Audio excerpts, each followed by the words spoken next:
Next Friday is Florida Times Union's senior staff photographer Bob Self's last day. Unbelievably, he's retiring after 40 years from the only full-time job he's ever had.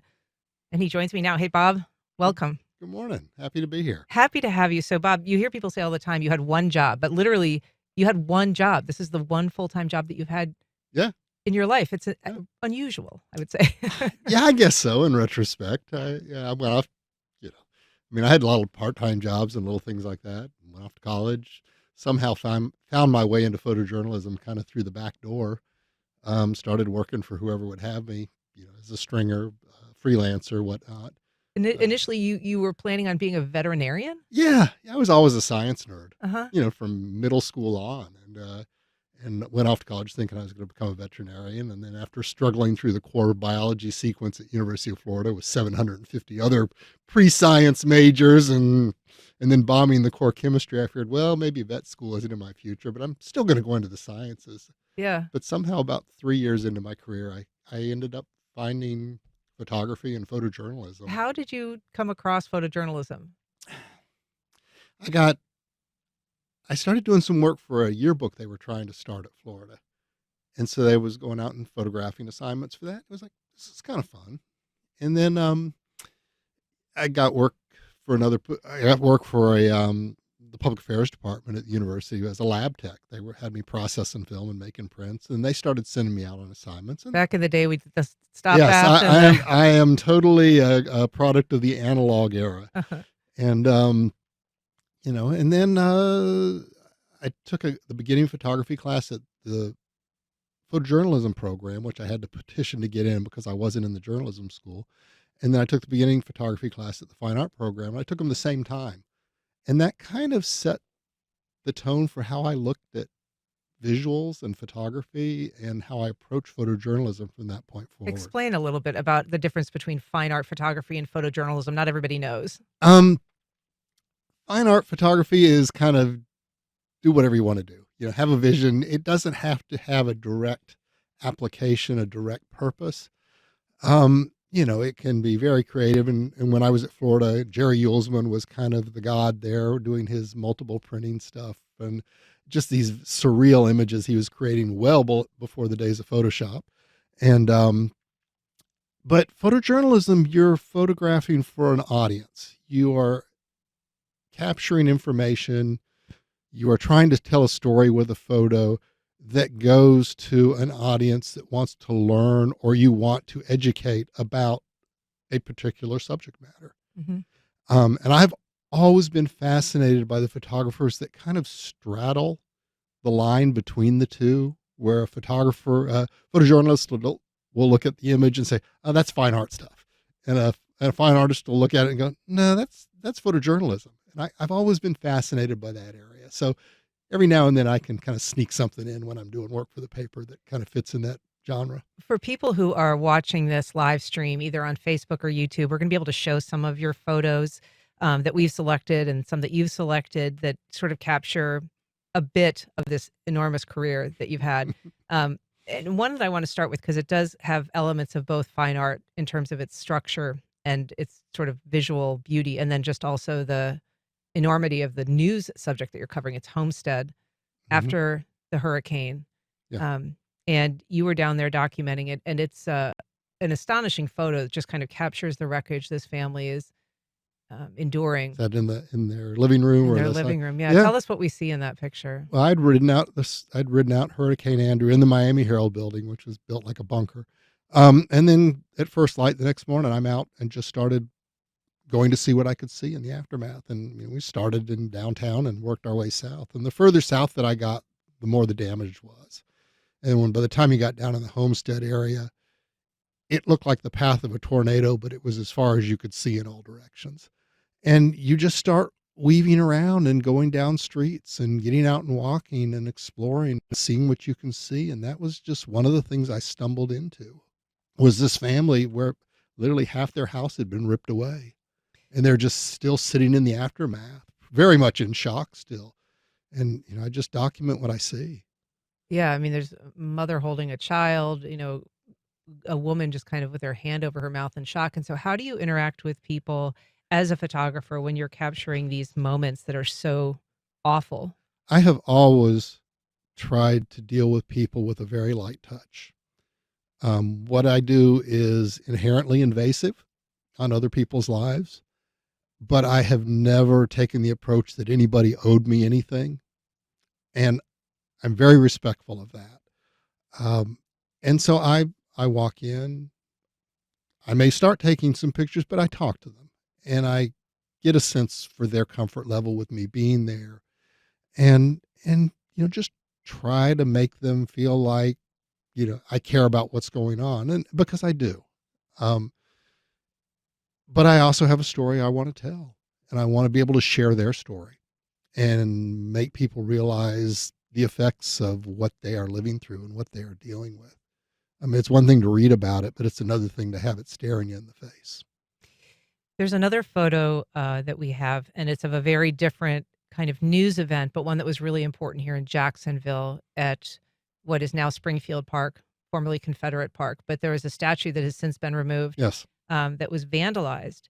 And it actually wasn't long that that statue was visible like that because the city rather quickly covered it up and cleaned it up. But it's almost like it has blood spattered on it. And you have a photograph of a gentleman standing and looking at it. Describe what that photo was and how you captured that.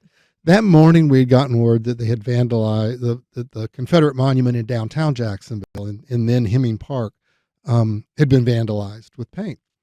And I had been following the progression of all of the protests and the discussions regarding Confederate monuments and was pretty aware of most of what was around town. In fact, I had a list of things that, I had photographed at one point.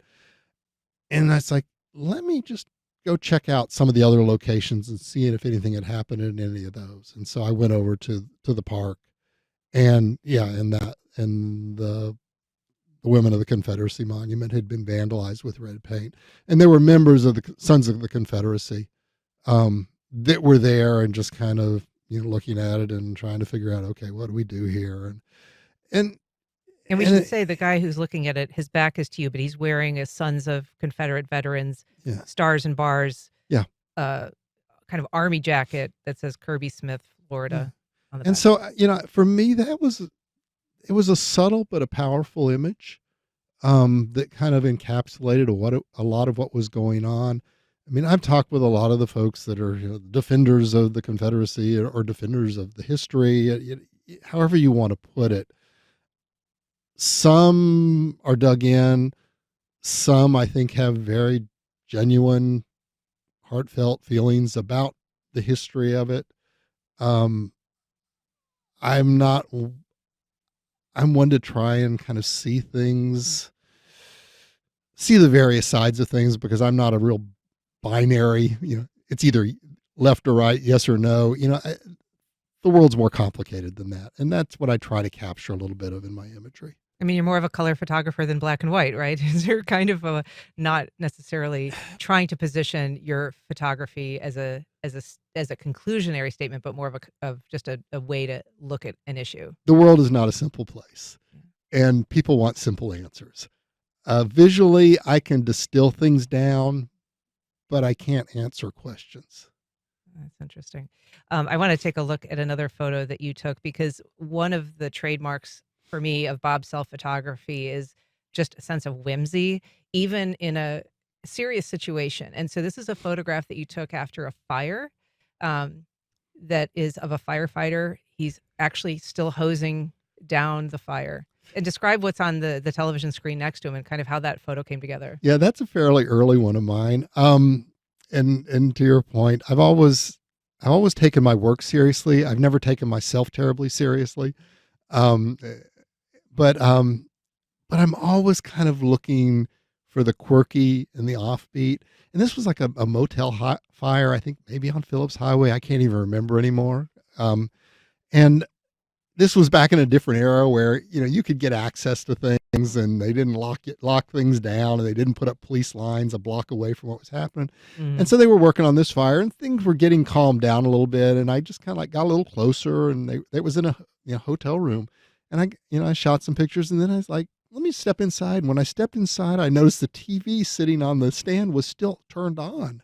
and Gunsmoke was on, and it was just this weird, surreal thing that in this gutted out hotel room, and the guy standing there, and then like the opening credits or something came up with the guy bringing the gun up, and it like paralleled the framing and the positioning of the firefighter and the hose, and it's just like, this is so weird. But it's so good. It's just such an interesting moment. You titled it like Gunsmoke and I think that was something that came to me late last night, like Fire and Gunsmoke or something like that. I don't know. Yeah, it's a really interesting image. I want to ask you. You talk about access, and obviously that's one big thing that's changed in journalism, whether it's a crime scene or kind of anywhere. But there's been huge digital changes, huge technological changes, especially for photography. Talk a little bit about how you had to adapt to that changing landscape. Yeah, I mean, when I went to school, everything I learned was analog. So I was shooting film, I was making prints, working in the darkroom, all that good stuff, and that was what I did for years. We'd go take a picture, process it, put it in the darkroom, sit down at a typewriter at work, and type out a caption, Scotch tape it to the print, and hand it off to the next person in line. And every step of the process had a person involved in making their part of the thing till the printed paper came out. And with the evolution of digital processes, things slowly changed, and you simply adapt. I mean, everything about my job is problem solving. You figure out how to make things happen. You plan for things. You anticipate things. And the same is true with the technology. As the technology changed, we adapted to incorporate the parts of it that helped us do our job quicker, better, whatever. And, initially it was like we started shooting color negative film, and then we could scan it, when the early scanners came up. So we could choose black and white and color instead of having to make black and white prints or color prints and it just kept evolving. The first digital cameras, they were horrible, but, you could get a photo back to the office very, very quickly compared to processing film and making prints or scanning prints. So, every step of the technology changed. In the earliest regular use digital cameras we had, the quality was, it was okay. Film still looked better, but eventually the equation flipped. I would imagine that also changes the pace of your job, though, right? If everything can be done immediately, then let's get it now. Less time to perhaps. Yeah. It doesn't make our job easier. It just changes the dynamic. Mm-hmm. In the early days, we'd go on the road with a mobile darkroom, and we'd turn our hotel room into a portable darkroom. Wow. And chemicals and enlargers and the whole 9 yards. It would take a couple hours to hand process your film in a hotel room, and you put sheet plastic up over all the windows and such, and you basically put a do not disturb sign on the door, and you go on your hands and knees processing film by hand in the bathroom, and then you'd dry it with a hairdryer, and then you'd sit down with an enlarger and you'd make a print, and it was crazy. And if you did something like that today, they'd think you had a meth lab in the room. So yeah, I mean, but they wouldn't expect but maybe one color photo and a couple of black and white photos from a whole football game. And now it's like, how fast can we have them? And we want 30, 40, 60 images from a game, within a couple hours of the game being over. So, that's just a different level of stress. We have got a call from a friend of ours, also a very well-known First Coast photographer, Walter Coker. Welcome to First Coast Connect. The legend. Legend. Hey, Bob. Hey, Ann. Hey, how's it going, Walter? Great. Hey, I just want to comment on Bob. Congratulations, Bob. Amazing career. I've admired your work for decades, really. Oddly enough, we started in the same office at Public Affairs over at the University of Florida back in the 80s, under Herb Press. I think you might remember him. Absolutely. But, yeah, like I said, I've admired your work forever. Always done with your own eye and a very professional approach. And the city ought to dedicate a museum to you for what you've done. That's okay. Thank you, Walter. It's very kind of you. I was just doing my job, but I was always learning, and it's been fun. I mean, no 2 days have ever been the same, and I've never lost my love for being on the street and dealing with the public. The business is not as much fun. It has changed significantly, and I'm not going to miss that part of it. But I will miss being on the street. But I'm not going away. I'm going to be around.